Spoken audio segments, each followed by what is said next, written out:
Okay, today we're going to be making some scrunchies. So the first thing you need is some kind of fabric that is 3.5 by 22 inches long. This is the custom print fabric we have for Roscoe. And to make a lot of strips, I actually tore the fabric. So that went down the grain and it made it a lot easier to get several strips quickly. You can do that, or you can cut them out or use a rotary cutter. So there's our fabric. You also need an 8-inch piece of elastic. This is 1/4 inch. You can use 1/8 inch, but it won't hold very well. That's better for the smaller scrunchies. And then you'll need a hand needle and some thread. I'm using a sewing machine. You can also do this by hand. And 2 safety pins. Okay, so the first thing we're going to do is on our fabric. Remember, this is 3.5 by 22 inches long, and this is for an adult size scrunchie. So we're going to take it and wrong sides together. We're going to just carefully pin it all the way down. Have this pinned, and I'm going to sew. I'm not going to iron it down. A lot of times if you're making something this shape, you'll iron it. I don't want this to have a crease on this edge because it's a scrunchie. So I'm not going to iron it. And then we're going to come over to this side and we're going to fold this part back just a little bit to make a lip. You'll see why at the end. We want to fold it towards you, and if you need to, you can pin it, or you can just go ahead and start sewing. And we're also going to do a 1/4 inch seam allowance. If you look on my machine, 1/4 inch is at the edge of my feed dogs right here, this edge right here. So on your machine, you're going to go through and you're going to do a 1/4 inch. Here's my tube that I just sewed. So again, I just put the raw edges together and sewed that. And I have this little edge here that's flipped. You're going to leave it like that. We don't need to mess with it now. And again, here's my tube. So it's my 22-inch long tube. Now we're going to come in with one of our safety pins and we're going to turn this.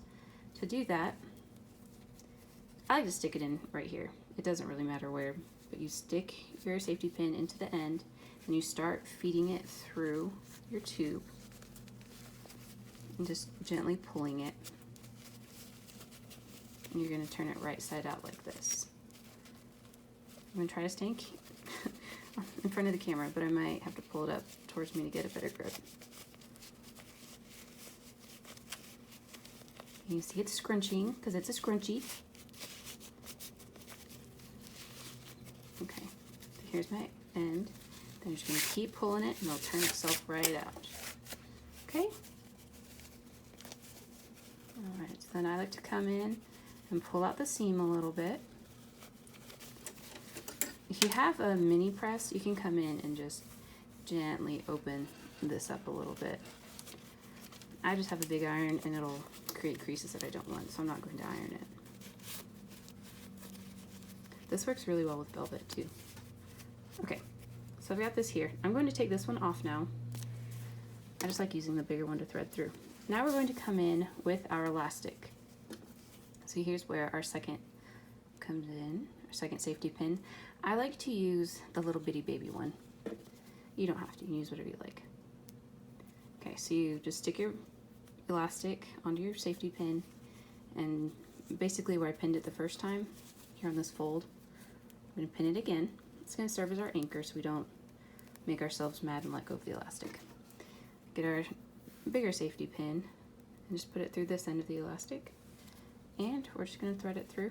Try your best to not twist it, but if it does get twisted, it's not that big a deal. So we're basically doing the same thing. We're just going to thread the elastic through and get it to the other end. And you'll notice it starts scrunching. That's what we want, because it's a scrunchie. There's a couple ways to finish off the elastic, but the easiest way is just tie it, and it works just as well. So I'm going to grab my pieces. I'm going to carefully take off this piece and hold it. I'm going to find the elastic on this bobby pin. This isn't a bobby pin, this is a safety pin. Okay, I'm going to take it off of the fabric, drop my safety pin, and I'm just going to tie these together. You can sew them, doesn't make a huge difference. It'll be okay, whatever you end up doing. You want it to be nice and tight. Okay, so there's our scrunchie. It's almost done. Now here's where this fold comes in. So where we folded through on this time, I've got some loose strings in here. I'm just gonna cut those off. So you need to firstly find your seam. Where's mine? Okay, here's your seam, and you make sure it goes all the way across. Make sure it doesn't twist. Okay, and when you get back, you're going to sew these together, and you want your seams to match. But first, you're going to stick the raw edge that's still out, and that has a loose string. You're going to shove it inside of the other one, just a little bit, about 1/2 inch or so. Okay. And there's 2 ways to finish this off. You can either hand sew it or machine sew it. So when you machine sew it, you want to make sure your knot is scooched over. Your machine isn't going to like the knot if you go over it. So my knot's right here. So if I were going to machine sew it, I'd move it. Disadvantage of using machine is you are going to just have one flat part right there.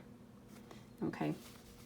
So the other thing you can do is hand sew, which is what I'm going to do today. And that's what the thread was for. And I'm just going to do a simple stitch all the way around, securing it together. You can do a hidden stitch, or you can just do a straight stitch, whatever you prefer.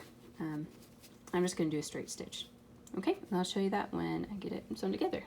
It occurred to me you might want to see how I hand sew these together. So I've got it still lined up. I've got my needle threaded. I just did a double knot in the end. If you don't know how to thread a needle, I can't help you. That's too basic. Figure it out. Okay, so I'm going to come in here, and I want to hide my knot inside of here. All right, so I can feel the edge is about here. That's about 1/2 inch or so, maybe 3/8. Then, so if you want to do a hidden stitch, I'll show you that one first. It doesn't work great when you're tucking the edge like this. It works better along 2 seams that you're trying to hide. But for a hidden stitch, it has a name, and I don't know the name of it. You're gonna hide your stitch. Surprise! So you're gonna tuck it inside the fabric. And you're gonna put most of your thread inside the fabric, okay? And then you're gonna come here, and you're gonna dig it in, skip a bit. It is hard to do this from far away, just so you know. Okay, so the bulk of your thread is going to be inside of here. We don't want to see it. So I'm going to pull it out. And now where we put that, when we tug it, it's going to hide. And this isn't going to hide very well because of the nature of this stitch. Okay, so then when you pull that, the stitch hides in the seam. Okay, so you can do it that way. I'm not going to because I don't think it works very well on here, and it takes me a lot longer. The other one's just a straight stitch, so you'll come in here and you don't worry about your stitches being seen, and you dig down through 3 layers of fabric. I say 3 because it's got the folded edge. So it's the top, the folded, and then this bottom piece. I'm gonna go through 3 layers. And you'll feel it right before it hits the elastic, and then go down and up, and then pull it out. Okay, and down it up, and pull it up. Okay, so you continue in that way and go all the way around. Occasionally just give it a pull, because that straight edge will start pulling. If you can see, if you pull it too hard, it'll cinch, which actually that probably doesn't matter. If you want to cinch it. Because it's a scrunchie. It needs to be scrunched. And you won't notice it as much, I don't think. Okay, so I'm going to finish my straight stitch and then show you the final result. Okay? So I went around and I did my straight stitch, and then I cinched it because I like the way that looks now that I look at it. And I'm going to come back into this. So I finished my stitch, I think, right here. So to end it, I'm gonna go like this, wrap it around. This is basically a French knot. I'm gonna hold my thread right here, my thumb, and pull this through. Then I'm gonna do it again. So just right next to it, I'm making a little knot. Stick my needle through the fabric, wrapping around, then holding the fabric, or holding the thread with my thumb, pushing through, and then getting tangled, pulling through. There, that's knotted. And then just for a little extra security, I'm going to come into the seam right here on top. So there's a seam. I'm going to push it through, so I'm between all the layers of fabric. And then on this other side, I'm just going to push it out. Oh, hold on, I got caught. There. Okay, and pull it through, and drop it. And then just cut my loose thread. Okay, so now that the back of that thread is hidden inside of the fabric, you won't see it. And there's our scrunchie. Just fiddle with it to get it to scrunch evenly. And there you go. We have our Roscoe Plowboy scrunchie.